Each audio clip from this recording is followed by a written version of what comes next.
My husband, 50, is dumbfounded that I, 45 female, am leaving him because he became broke. My husband and I fell in love 25 years ago and married. I supported him and he was lucky to fall into a career where he failed upwards. I have a comfortable job, so while it doesn't pay well, I can expect a reasonable pension when I retire. He is a serial cheater. I found out when I was 30. I was devastated that he cheated once, but I rationalized that it was a one-time mistake. I later found out that he would cheat constantly and had cheated throughout our marriage. I lost any belief I had in love because I believed that he would be one man who would never cheat. My prior boyfriend had cheated on me. My dad cheated on my mom. I grew up hearing that a man is only as loyal as his options, and my husband had a lot of options. He also had a lot of cash to flash. Honestly, I stayed for the money. If I was going to get cheated on, why not in a comfortable life? I didn't have to do chores. I didn't have to worry about money. I'm a relatively modest person in some ways, so I wouldn't spend money on a nice car, a luxurious house, or expensive food. However, I invested in my face and body for beauty and health. My husband has a massive gambling problem, and he lost his cushy job. He can't manage to find another one that pays well. He thought I would stay by his side and help him rebuild. I told him that I wanted a divorce. There was no point in being married to him if he didn't have money. I retained a lawyer and served him divorce papers. My lawyer recommended I get out before my husband started draining retirement accounts. I have no desire to date again. I can survive on my own. I enjoy my job, which pays me enough for a modest, comfortable living. He was dumbfounded and very hurt. Am I the idiot for leaving my cheater husband when he became poor? So, he cheated and has a gambling problem. What a catch! No thank you. You are not the idiot. He played you and got played back. Well played you. But it's a possibility that you may have to give him part of your retirement account in the divorce. When I divorced many years ago, I got a portion of my ex's 401k, so please check with your lawyer on that. That's why it's recommended she gets out before he starts draining his retirement accounts. OP, the same reason you stayed is the same reason you're leaving. Money. What kept you in the marriage no longer exists. You had a mutually beneficial relationship. He cheated and you knew but liked the extra income. When one side doesn't get the benefit anymore, it's time to cut your losses and go. If he wanted total loyalty from you, he should have given that to you. Get free and enjoy the rest of your life. Right? It's so bizarre to me that people will cheat on their spouses and then have the nerve to talk about unconditional loyalty. Like, you get what you give to others.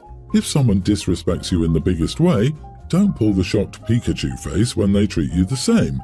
But I can't imagine sticking around for 15 years for the money. You don't get those years back. Doesn't seem worth it to me. Everyone's the idiot here. He's a cheater, and you wasted your life on a cheater. LOL, everyone's the idiot here is the right answer. Her husband is a scumbag gambling cheater, and she is a shallow gold digger. Spending your life married to someone you don't care about and ditching them when the money stops. What comes around goes around, lady. It would be funny if you had to pay alimony since you now earn more. You wasted your life, OP, and look what you got. I disagree, since in OP's experience from former relationships and her parents' marriage, all men are cheaters anyway. She doesn't need another relationship just to get cheated on again. So if she spent those years in the marriage caring for herself, maybe pursuing her hobbies and interests, and living a comfortable life, I wouldn't call them wasted. My 35 male dad, 65, always claimed to be family-oriented, but by that he meant his siblings, which is good. I have 2 brothers and a sister and I'll help them out, be there for them, etc. But my dad always took it to the next level. They always took priority. He spent many nights with them instead of us. We were not invited. My mom pretty much raised us on our own. He missed a lot of events. The most egregious was when my sister, then only 6 years old, had major surgery and needed a lot of help recovering. Around that time, my uncle decided to paint his entire house and asked my brother and another uncle to help. Instead of helping my mom, his wife, with their daughter, he did that and was barely home. My mom and dad often argued about this at length. My siblings and I would express disappointment that these things took priority over us. He should hang out with extended family one-on-one, but I wished he was with us more. He told us to stop being selfish. I will say, when he was around, he did stress the importance of my siblings and me getting along. He said we'd be all we had when he and our mom were gone. In turn, we're all very close. But I think a large part of that is we spent a lot of time raising each other alongside our mom. One of my brothers, my sister, and I agreed we didn't want to be the same when we had families. My other brother, the youngest, didn't agree. This has led to some issues. I'm now married with 3 kids myself, including a newborn. My youngest brother and his wife are doing major repairs on the house. To save money, they're doing the lion's share themselves, but they expect that to also extend to my siblings and me. My sister offered to watch their kids when needed, but said she couldn't help much outside that. My older brother couldn't help more as his kids are out of the house. I said I'd help when possible, but my wife is my priority. My young brother recently asked me to spend the weekend helping him with repairs. It would be a lot of work, about 12-hour days. I said I could help a few hours one day, but my wife is recovering from a C-section, and we have the deal that I look after our 2 older kids, both toddlers. I have to return to work soon, so I want to help her as much as possible. We have a mother's helper when I return to work, but I'm all she has for now. My brother got mad and says this needs to get done and he can't put it off. I said this is all I can offer. He called our dad, who called me and said I should help. But when I explained that my wife had no other help and couldn't do it alone for 2 days, he said my siblings needed to come first because we're all we have. I said that's not true. We each have families and we can't always prioritize siblings. He kept arguing and I said I wasn't going to be him, abandoning his wife for days on end and neglecting his family. He called me an ungrateful brat. My mom says she agrees with my actions, but I should have just stuck to them. I wasn't helping. Am I the idiot? Not the idiot. Yes, your siblings are your siblings and are what you have, but prioritizing them over your home life is rough on a marriage. That is your home. You learned from your father's mistakes. You'd be willing to help your brother, but you must help your spouse. And weirdly, Dad is suggesting you are ungrateful. Who are you supposed to be grateful to, and for what? You have a newborn, other children, and an impaired wife. Why aren't your brother and father knocking on the door to help you? Where is their gratitude? Who will ensure you've had enough sleep to succeed at your job? Ungrateful. Your wife gave you children, for goodness sake.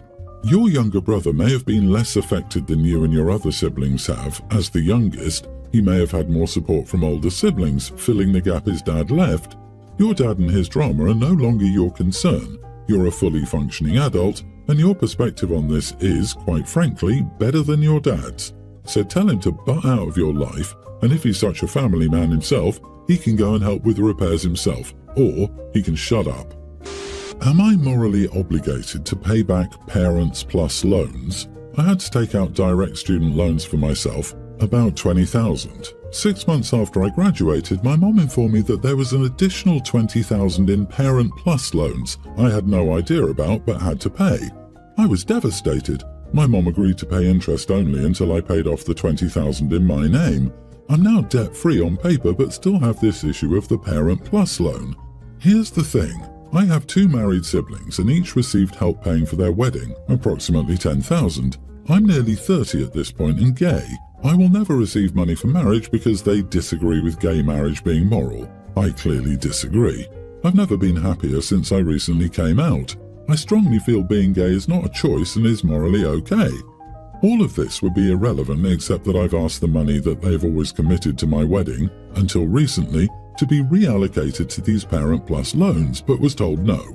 They reasoned that a wedding is a fun family activity they can participate in. So that, combined with the fact that I had no idea about these loans when they were signed up for, the loans are not in my name and I know they can pay them off immediately, makes me feel like I'm no longer obligated. Or at a minimum, I would be okay with paying everything down to $10,000 and they can cover the remainder. However, my struggle is that I do recognize this was to pay for my education, and I do have a well-paying career right now because of my degree. While it would be financially challenging for a while, I would be able to pay it off. So, am I the idiot for refusing to pay Parent Plus loans? Info: I graduated almost 8 years ago and have known about the loan for approximately 7 years. Yes, my siblings also had student loans, but no Parent Plus loans specifically. It's a parent loan that you were never informed of and never consented to. The loan was taken out in your mom's name and she's financially responsible for it. If she struck a deal with you to take it out for you to get the better rate, and then you'd pay her back for it, that would be one thing. But that didn't happen. She chose to secretly take out money so she could pay it back. You are not the idiot. Shouldn't the student have been aware that these loans were taken out? The student is billed directly and can access their financial information through the university. They know the total costs and the loans they took out. Student billing is not a black box. None of this should be a mystery or surprise. Unless their parents did a complete scam and kept the money, that is. Right? There were an additional $20,000 in loans, but 10 each went to both siblings.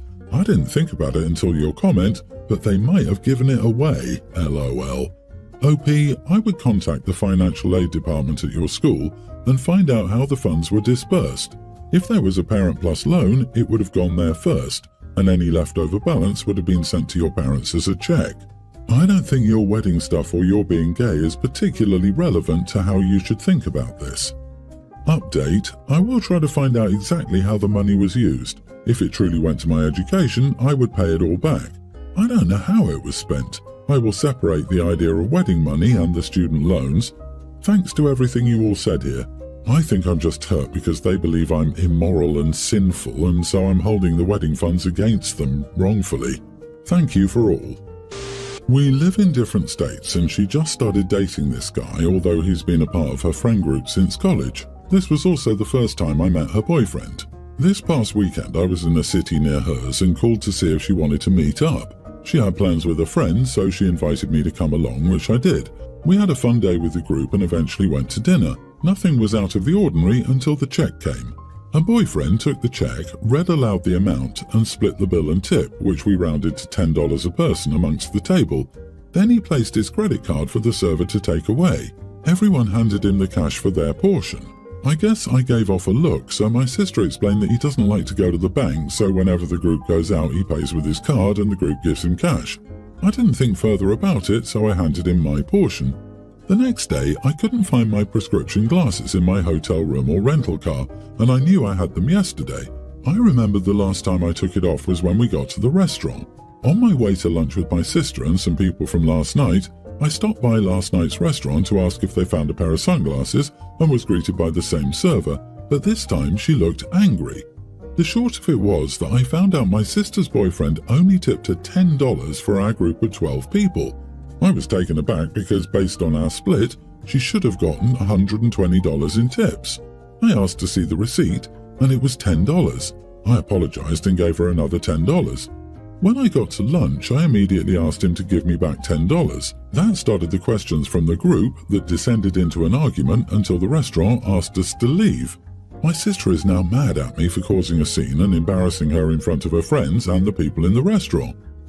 Not the idiot, he stole your money and his or their friends. If he does this all the time, then I assume it happens a lot more often. It became an argument because his friends realized he ripped them and the servers off. He even stole from your sister and still had the gall to enter a relationship with her. You didn't embarrass your sister. If she defended him, she embarrassed herself. Yep, and let's be blunt about it. How else does your sister propose to explain it? He paid for the whole bill, including the tip on his card. You have a copy of the receipt to prove that only a $10 tip was paid. The 11 of you each handed over $10 for the tip. So what's their explanation for the other $100? He is stealing. I would guess from your sister's reaction that she knew the full reason why he pays for the whole meal with his card and pockets everyone else's contribution. She probably benefits from the extra spending money. My husband, 26, and I, female 25, have 3 kids. Our eldest is a preteen, and then we have a preschooler and a baby. My husband's sister, 30, is getting married. Our relationship with her could be better. She's always making unnecessary comments. I know that she dislikes me a lot. She hasn't liked me since the first time my then-boyfriend introduced us together.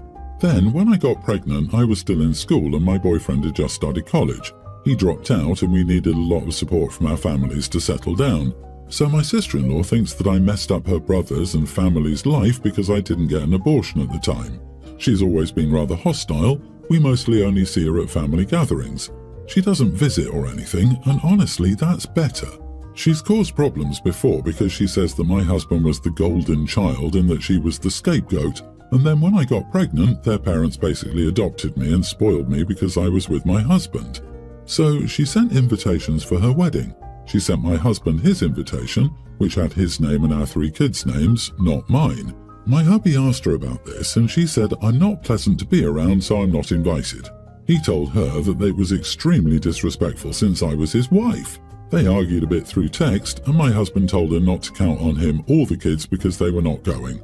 She blamed it on my hubby being immature. My in-laws tried to mediate between them. She replied to them saying that she wasn't surprised they were taking our side.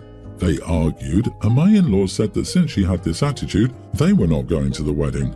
Immediately after, she started blaming me. She said this was all my fault because I could have just accepted that I wasn't invited and allowed my husband and children to exist without me for a couple of hours. She also called me stupid, uneducated, spoiled, and said I have a princess syndrome. I told my husband and his parents this and they told some other family members, and now apparently a lot of them cancelled their assistance as well. She keeps blaming it all on me. Yes, I didn't tell my husband to go, I admit, so I think that's why I may be the idiot. I could have prevented such a big drama and I didn't. Also, I think that she's just an idiot in general, but in this case she might be for expecting my husband to be okay with her leaving me behind. It wasn't up to you to say anything. He made his choice. An invitation isn't a summons, and she didn't want to accept the consequences of her not inviting you, which was for him to choose not to come. She didn't prepare for the outcome and now wants to blame you for her choice. Too bad for her. You are not the idiot. I'm very curious about why the sister hates OP so much. I bet the parents could have used some, if not all, of the sister's college money back in the beginning, and it may very well be she was cast aside because OP was pregnant with the first grandchild. Also, the brother could have been the golden child between them growing up, and when he got OP pregnant, OP became more important than the sister. OP mentioned getting a lot of support from his parents, so I'm guessing that's where a lot of their time, money and attention went, and sister-in-law's resentful. It would explain the golden child comments as well. However, it's not OP's fault. If the sister was the scapegoat, it seems she's now trying to make the OP the scapegoat. If the sister-in-law has been mistreated by her family all these years, it feels like she's better off with them not going to her wedding and has no reason to take it out on OP.